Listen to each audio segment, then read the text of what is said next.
Hello and welcome to the world's last night. My name is James. Today we're in Genesis chapter 14. We're going to start in verse 1. It's going to be a lot of names of various kings existing at this time. So it's going to be a little bit boring. I'm actually going to skip through a little bit of it until we get to a part that I can actually comment on. But we're going to find that Abram's nephew Lot gets taken in a war, and Abram goes out to rescue him. We're also going to introduce the character of Melchizedek, who's actually a very important character that gets referenced in the book of Hebrews later on. So without further ado, let's start. In those days, Amraphel, king of Shinar, which is going to be around Mesopotamia, Arioch, king of Elazar, Chedorlaomer, king of Elam, and Tidal, that's a cool name, king of Goim, waged war against Bera, king of Sodom, Bersha, king of Gomorrah, Shinab, king of Admah, and Shemeber, king of Zeboim. All right, all these can be allies of Siddim, that is in the Dead Sea. All these came as allies to the valley of Siddim, that is the Dead Sea. Now, apparently, this is land that used to exist where the Dead Sea is currently, but has now obviously been filled in with water. This is a valley.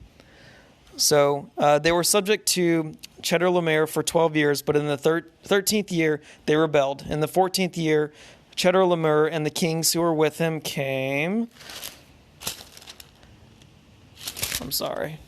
and defeated the Rephaim in Ashtaroth Karnaim. Okay, so there's a lot of stuff here. There's going to be this huge battle. I'm going to skip over a bunch of names and get to the fact that in verse 8, then the king of Sodom, the king of Gomorrah, the king of Admah, the king of Zeboim, and the king of Bela, that is Zor, went out and lined up for battle in the valley of Siddim against these other kings. And it says at the end of the verse, 4 kings against 5. So all these kings are lining up. They're about to battle in this valley where the Dead Sea is in present day. And if you remember, Lot went away from Abram because their herds couldn't both eat enough grass. There wasn't enough grass, so they decided, well, let's split up. And Lot ended up in this area in Sodom. So he's going to get caught up in this battle. Now the valley of Siddim contained many asphalt pits, and as the king of Sodom and Gomorrah fled, so they're losing, some fell into them, but the rest fled to the mountains. The 4 kings took all the goods of Sodom and Gomorrah and all their food and went on. They also took Abram's nephew Lot and his possessions, for he was living in Sodom, and they went on. So Lot is now kidnapped. One of the survivors came and told Abram, the Hebrew, who was at the oaks belonging to Mamre the Amorite, the brother of Eshcol and the brother of Aner.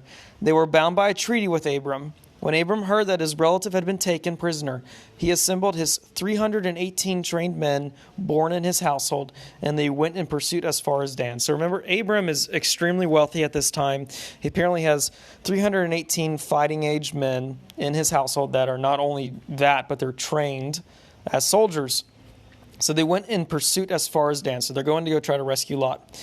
And he, referring to Abram, we're in verse 15, and his servants deployed against them by night, attacked them and pursued them as far as Hobah to the north of Damascus. He brought back all the goods and also his relative Lot and his goods, as well as the women and other people. So Abram is successful. He rescues Lot.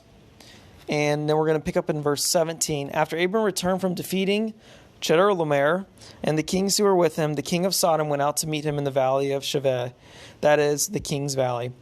Then, and now we're going to introduce this new character, Melchizedek, king of Salem, brought out bread and wine. He was a priest to God Most High.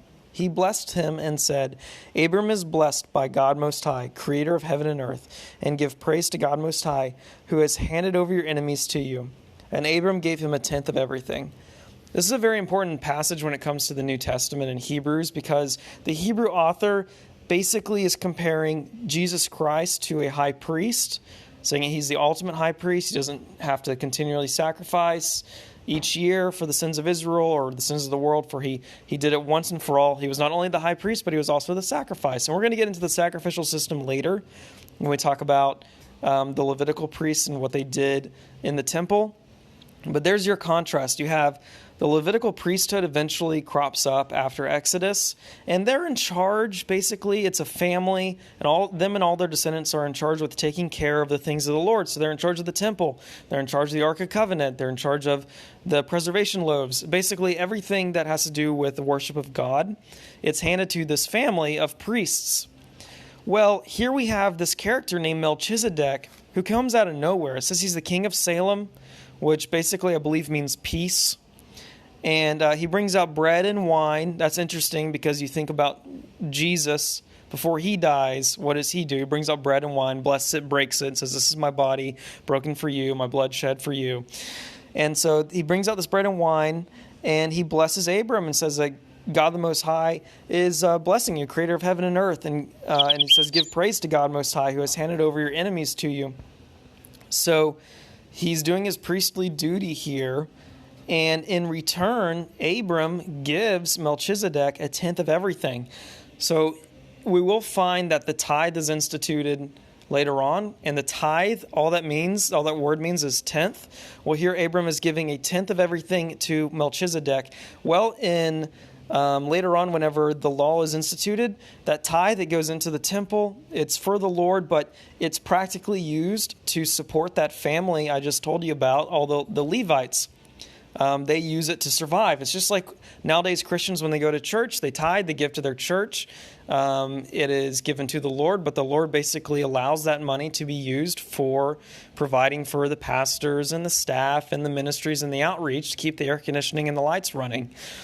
So it's interesting that these things are sort of being established at this point with Melchizedek, who is apparently a priest of God, but he doesn't come from anywhere. And that's what Hebrews sort of points out, is that Melchizedek crops up, and he's not like he's in the line of the Levitical priest. He's a priesthood that has no beginning. And so in Hebrews, the author is arguing, and we'll get to this when we get to it, but he's arguing that Jesus is a high priest, not in the line of the Levites, but in this line of Melchizedek. There's basically just a lot of similarities between the two. So we'll keep reading. Verse 20b, and Abraham gave a tenth of everything. Verse 21, then the king of Sodom said to Abram, "Give me the people, but take the possessions for yourself." But Abram said to the king of Sodom, "I have raised my hand in an oath to the Lord, God Most High, creator of heaven and earth, that I will not take a thread or sandal strap or anything that belongs to you.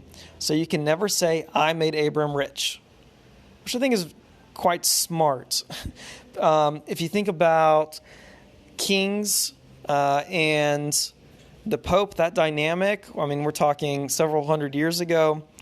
The Pope, after the Roman Empire became the Holy Roman Empire, was in charge of crowning kings. It meant that the king was not the one that actually had all the power. It was the Pope, and he derived his power from the king derived his power from the Pope because he was crowned. Well, eventually, kings got upset about that. I think Henry VIII actually is one that made the Church of England and broke away because the Pope said couldn't divorce his wife. But eventually, there was at least a king in there that basically said, "Nope, I'm not going to let the Pope crown me because I want to be the king. I'm the one who drives power. The king doesn't, or the Pope doesn't give that to me." Well, in the same sense here, Abram is not taking anything from the king of Sodom because he doesn't want to be beholden to the king of Sodom. He doesn't want it to be said down the line that the only reason Abram is blessed is because the king of Sodom gave him some stuff. I think Abram's smart enough to realize that all the good stuff comes from God. He doesn't need Sodom. Remember, Sodom is a wicked country. We found that out a chapter or two ago. And so Abram doesn't really want to belong to that or be beholden to that or say that his wealth came from this king who rules a wicked nation. So we'll keep going. I will not take a thread. I will take nothing except what the servants have eaten. But as for the share of the men who came with me, Aner, Eshcol, and Mamre, they can take their share. So he's letting the men who fought very hard for him to rescue Lot take their bounty, their payment for fighting in this battle. So I think that's a very just thing that Abram did.